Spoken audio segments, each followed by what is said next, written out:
Excellent. Well, it's great to meet you. I'd like to begin our conversation before we get to your life as a writer and an advocate by asking, Yeah. 4 years ago, we were figuring this pandemic out. How long is it going to last? What are the ramifications? How did you get through that time period and how did it change you? So 2020 was actually a really drastic year for us because we were getting married that year. Yeah. And so we were one of those couples that we were supposed to get married August of 2020. And when the pandemic hit in March of that year, everything shut down. And so our venue, our cater, like everything was just like gone. We had nothing left for our wedding. And so we were trying to figure out what we were going to do. And we have some really great friends that have 7 acres of land. And one of their projects they've been wanting to do forever was to build a barn. And so we talked with them and decided, okay, let's build this barn. And so it's in April, we were like chopping down trees, milling them in their backyard. I'm an expert shiplap maker apparently now. And we like poured a concrete slab and we built a barn from the ground up from April to August. And then we got married in that barn at the end of August. So that was kind of our like COVID project and our COVID pod, right? Like it was the four of us spent every weekend together. Yeah. Um, with our puppies running around the backyard and building a barn. Wow. So that's really how we got through it. Yeah. That's excellent. So let's get to the heart and soul right now of what you do on a daily basis. I'm going to put Yeah. you in front of a bunch of grade school kids, third graders. It's career day. And one of the kids says, "Hey, what do you do for a living?" How do you answer them? So I build big boats for a living. Okay. Is the easiest way to describe it for like young kids, but a little bit older. So I am a consultant for the Navy. I've been in shipbuilding for a little over 10 years. I work on destroyers, so I was in charge of like finishing machinery spaces on destroyers for the Navy for about 5 years, and now I work as a consultant for a company based out of DC. So Excellent. So, and you're a writer as well. yes, yes. So I'm a writer. I published my first book in 2022. So it's a memoir. So I'm not like a novelist or Sure. anything like that. I'm not great at making up stories, but yeah. So I published it's a memoir, kind of true crime-esque book. So it is a memoir about surviving domestic violence. Mhm. Talk to me a little bit about the book to give people a taste to want to go out and get it themselves. Yeah. So it follows my story of getting married really young to kind of the guy everyone wanted to be around, right? You know, the big personality, um, buying rounds of drinks at the bar every time he went there, right? Everyone's best friend. And then behind closed doors was a totally different person. We were married for a long time, about 6 years. So I married him when I was 20 and we got divorced at 26. And the story for me, I thought kind of was like ended there. But a few years later, I received a random phone call from his parents letting me know that his body had been found in the woods. And from there, it was kind of this unraveling of, well, what happened? Like, how did he get there, right? Was it homicide, suicide? And I couldn't get straight answers from anybody. Um, so eventually, I did, pull the thread back and find that, he had died by suicide. And there were a bunch of financial crimes that he had committed against me during our marriage that he continued to commit against um, other people, business partners, and he had finally got caught and was facing up to 30 years in prison, Wow. and ended his life by suicide rather than going to jail. Wow. That's wild. Yeah. So, who's been kind of a hero for you? You obviously have gone through a lot. Mhm. You've seen a lot. Who's been that inspiration hero for you? So that is my cousin, slash best friend. She was there for me through every moment, and even before we got divorced. people close to me had a really hard time with my ex-husband. He was obnoxious, and people who were close to me could see that he was toxic for me, right? Even when I couldn't see it. And so one of the things that happens with people who are in a domestic violence situation is that your partner isolates you, right? They remove your lifelines, for lack of a better term, right? And my cousin, who is actually a PhD in social work and a psychologist, was able to kind of see through it. And so she was the only person that really maintained active status in my life during that relationship. And then when it was time for me to leave, she was there. I didn't get a lot of support from the rest of my family. They kind of you've done this before kind of situation. So there's Yeah. a statistic out there that it takes an average of 7 attempts to get out of a domestic violence relationship, um, for a lot of different reasons. One of them being finances. I was a victim of financial and economic abuse. And also those first 2 weeks are the deadliest time of your life, right? Like that's when most victims die by the hand of their partner.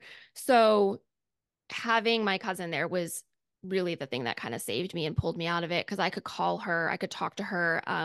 I left after a pretty severe assault, and I just lived in my car. I was like, I'm just done. And so I just decided I'd rather be homeless than stay where I was. And, so she was the one that was like sending me money and helping me, get on my feet and figure things out. So yeah.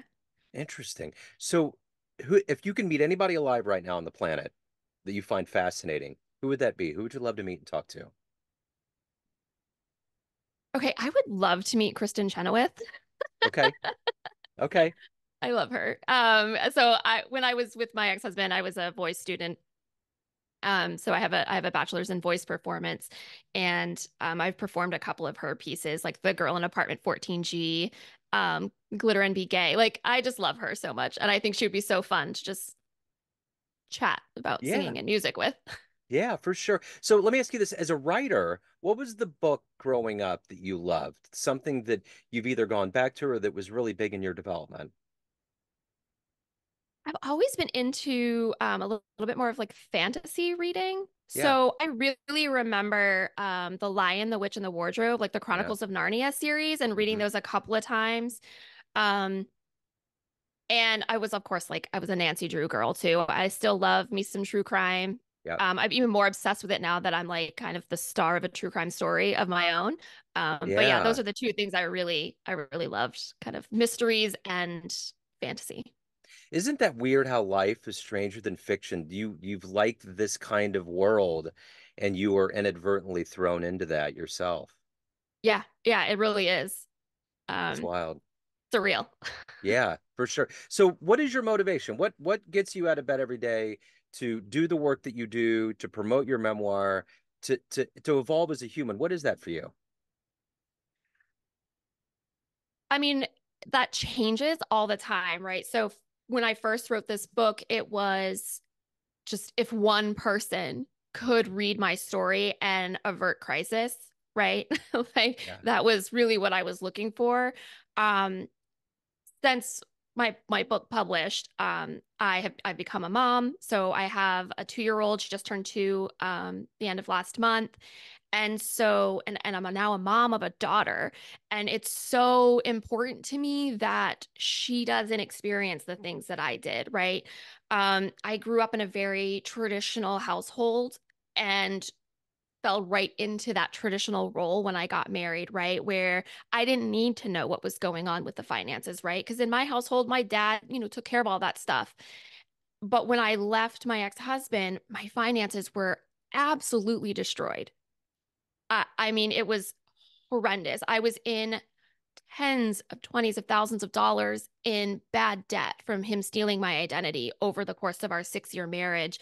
And so I give talks to women about financial literacy and about how important it is for us to be involved in our household finances. It's fine if your husband is the person who pays the bills. Or in some households, the wife pays the bill, or whichever partner, right, pays the bills. That's okay. But at any given moment, you should be able to walk in and say, "Hey, what's the password to the account, and they should have no problem giving it to you and having full disclosure about what's going on in your bank accounts. So that's really kind of my passion project about this, because when it comes to financial and economic abuse, one thing that I think people don't realize is, I think the latest statistics are that 1 in 4 men and 1 in 3 women have been in a violent relationship. I think they now refer to it as intimate partner violence, so IPV. And of that, 98% cite finances as one of the major issues in their relationship. I mean, we all hear the statistics that a lot of divorces happen over finances, so I feel like that's not surprising of a number. But then that 1 in 3 women, 98% finances are a problem. 75% of those women, the only reason they can't leave is because of money, Yeah. because they have been either cut off from their source of income, forced to leave their job, or been fired because of missed work, all of these things. Their husbands call them and harass them at work, and their employer's just like, I can't keep you. And so they have no access to money to go and do anything and how to get out. So it's just really important to me that we know what's going on in our finances and we have access to it. So if your book is made into a movie, who's going to play you? Oh gosh. Um, I don't know. I always grew up being told that I can't remember the actress's name because I'm horrible at that stuff, but do you remember there was a show Felicity Yeah. back? Okay, so I was always told that I looked like her. I Okay. have like naturally really curly hair, and at one point I chopped all my hair off, and then like a week later the episode of Felicity came out where she had chopped all her curly hair off. So I kind of feel like that actress would play me, only because I've been told that at least hair wise we Yeah. look alike. Okay, I gotcha. So let me ask you this. Not to change the course of history, but if you had a dream tonight and you ran into the 18-year-old version of you and you could give that version of you a piece of advice based on the life you've lived, the wisdom you've gained, Yeah. what advice would you impart on that young version of you?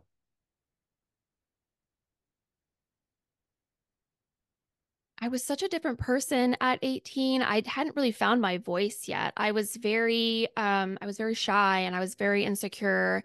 And I think to 18-year-old me, I would just tell myself to like believe in yourself and be confident in who you are and who you're becoming. Um, yeah, I know that I felt very angsty, right? I was an 18-year-old girl, right? I was Yeah. just like your typical teenager. I had a complicated, mother-daughter relationship growing up that's still complicated to this day. So, one thing that I have done now is really find wonderful mentors. I have a lot of friendships with, women who are significantly older than me, and I feel like I would have started trying to foster relationships like that younger, just to have someone help guide me with where to go. So let me ask you this. Of all of the things that you've done and accomplished and evolved into in your life, what are you the proudest of? I think I mean, honestly, I think I'm just the proudest that like I survived this situation. I mean, I was in the middle of grad school, across the country from all of my family, because I'm from Maine and my parents were in Maine and I was in Florida at the time. So I finished my second bachelor's and the first 6 months of my master's concurrently while going through all of this.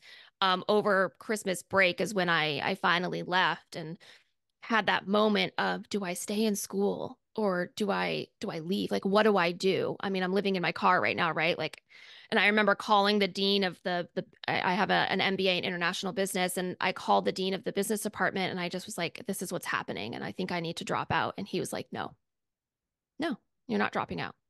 Yeah. Just show up to class, and we'll figure it out.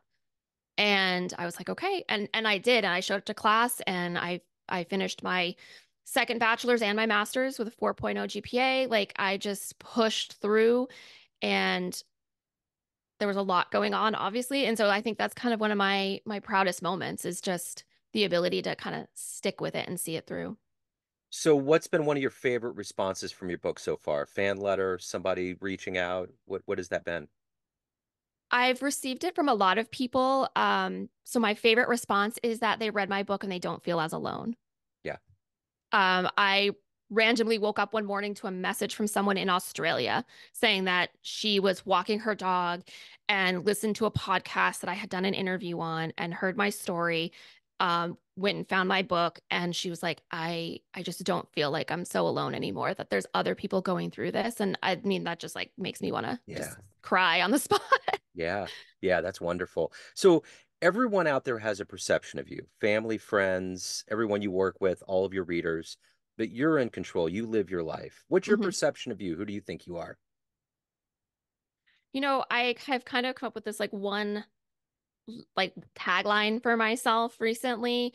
And so, I call I'm a wife, I'm a mom, I'm an advocate, an analyst, and a podcast host. I do have a podcast that I do with one of my Yeah. best friends, but so that's who I am right now, right? Like I'm a wife and a mom first. And then I advocate for other women. Um, in my job, like I'm a consultant analyst. And then, for fun, I do the podcast thing. And that's really who I am and who I Yeah. am just pushing to kind of try to succeed at all of those things. So what's the best thing about living in Maine? Oh man. Definitely not the winter. Right. No, I mean we've just entered summer here. And it's fantastic. I love the outdoors. I love kind of the small town community atmosphere that we have here. And our the community that we live in had a major tragedy in October. We live in Lewiston. Yeah. Um, like literally, we are on the bowling team at the alley where everything happened. Wow. We knew 7 people who passed in that whole incident, but I just love the community that we live in and how like everyone just comes together and you feel like everyone is your neighbor, Yeah. kind of thing. So yeah, we really love living here and raising our child here. Yeah, it's a great place to visit too. I mean, just the scenery, and you could see everything from Maine, right? Like Yeah. the mountains, the woods, the beach, everything. It's fantastic. So So we get off this call here, time machine pulls up. You can go either back in time and see one event in human history, or you can go in the future and see what's going on. Where are you going? I feel like I'm probably going to the future. Okay. I already know what happened, Yeah. you know, um, and it's kind of cool to get a sneak peek into what's to come. Yeah, for sure. Yeah. Sarah, so if anyone wants to pick up your memoir, they want to learn more, reach out, any of the good business, how do they do that? So you can buy my book on Amazon. It is called Stronger Than That. A domestic violence survivor uncovers the truth about her abuser, by Sarah Doucette. You can get it in paperback or for a Kindle device. If you're in Maine, it is available locally at Sherman's Books. So support local. We love that. And it's also available on Barnes and Noble online. Okay. Excellent. And my podcast is called What's My Age Again? It Yeah. is a lifestyle podcast for those of us who are older than young. My best friend and I, she is now 41 and I'll be 39 at the end of this month. So we're kind of in that in-between phase where we're not our mothers, but we still like we're not in our 20s anymore. So like what the heck do we do now? Uh-huh. So that we just talk about issues having to do with, being women and men of a certain age. Um, Excellent. and what that looks like. So it's just a lot of fun. So you can Yeah. find me on anywhere you listen to podcasts, Apple, Spotify, all that stuff. Excellent. Sarah, thank you. Thank you for your story. I really appreciate it. Keep doing the great work. Yeah, thanks so much. It was really great talking to you. Yeah, great.